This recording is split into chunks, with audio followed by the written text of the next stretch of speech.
Canada just got a warning from Washington.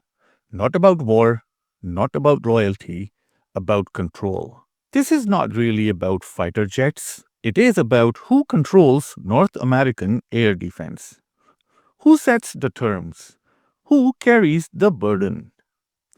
And who gets boxed in once the decision is made? And the uncomfortable truth is this: Canada's room to maneuver is shrinking fast. The US ambassador to Canada spoke publicly, on the record. In an interview reported by CBC, he said that if Canada does not proceed with the F-35 fighter jet, NORAD operations would need to change. Specifically, the United States would likely need to fly more of its own aircraft to deal with threats approaching North America. That's not speculation. That's the reporting. Let's slow it down. The ambassador did not say the United States would ignore Canadian sovereignty. He did not say US forces would operate without consent. What he said was more technical than dramatic. If Canada's aircraft don't integrate cleanly into US systems, the US compensates. More planes, more patrols, more American responsibility. That's not a threat. It's a statement of how the system works. NORAD is not symbolic. It's a real-time, integrated defense system. Radar, satellites, command centers. Aircraft sharing data in seconds. The F-35 is designed to be a central node in that system. It does not just fly. It collects information, fuses it, shares it instantly with United States and allied forces. That is why Washington prefers partners flying the same platform. Uniform systems mean fewer surprises. Canada is not window shopping. Canada has committed to 88 F-35 aircrafts. Contracts have been signed. Production slots have been allocated. While early funding covers an initial delivery group, this is not a casual commitment. Any change now would come with financial penalties, diplomatic fallout, and operational consequences. That's the baseline reality. So why is Sweden still being talked about? Because Saab is offering something different. Not just aircraft, but control over parts of the system.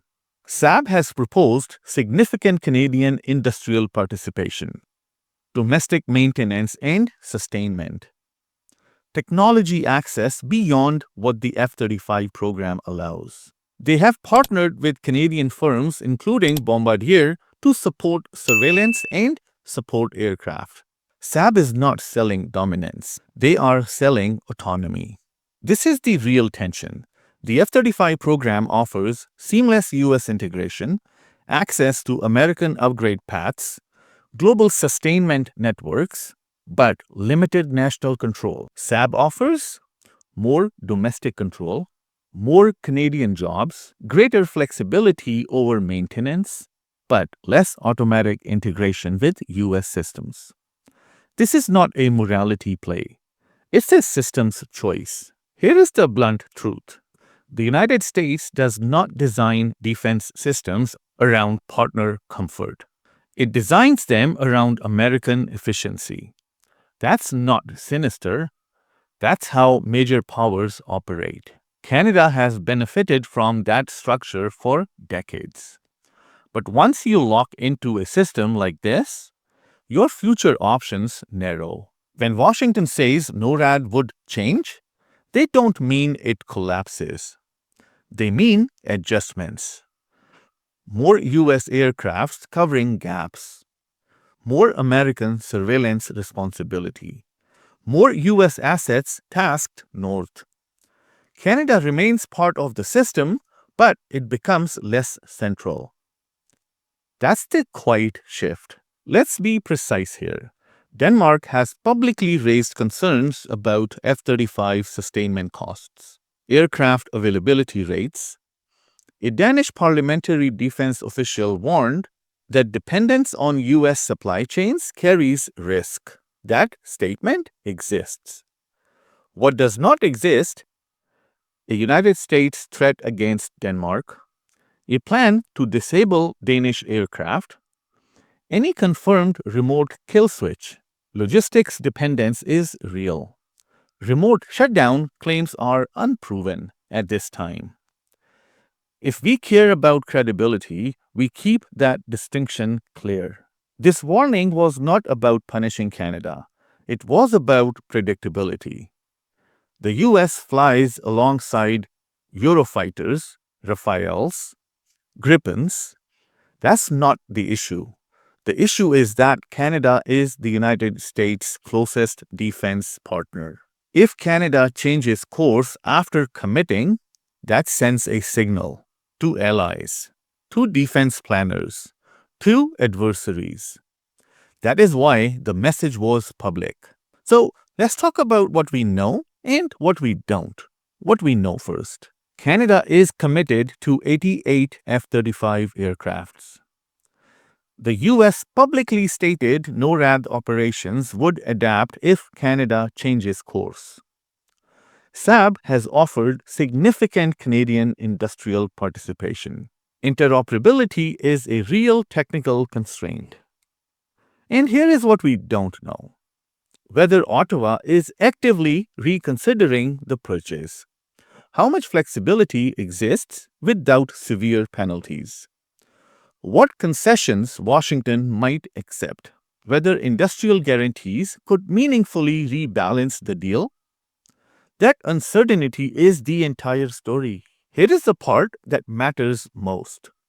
Once aircraft are delivered, control dynamics harden. Supply chains lock in. Training pipelines solidify. Upgrade paths become exclusive. After that point, there is no renegotiation, only compliance. This is the last phase where terms can still be shaped. Let's be clear about something here.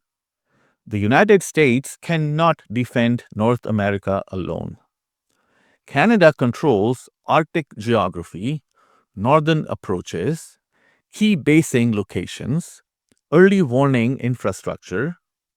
Canada is not a passenger in NORAD, but influence depends on timing. And timing is slipping. So we need to act fast. This decision is not about choosing Sweden over the United States. It is about how much control Canada retains inside an integrated system. It is about whether Ottawa accepts the deal as written or insists on terms that protect long-term autonomy. Because once the fleet is operational, the conversation ends. The statement from Washington was not aggressive. It was clarifying. Canada still matters, but choices made now will define what Canada can and cannot do for decades. This is not about drama. It is about structure.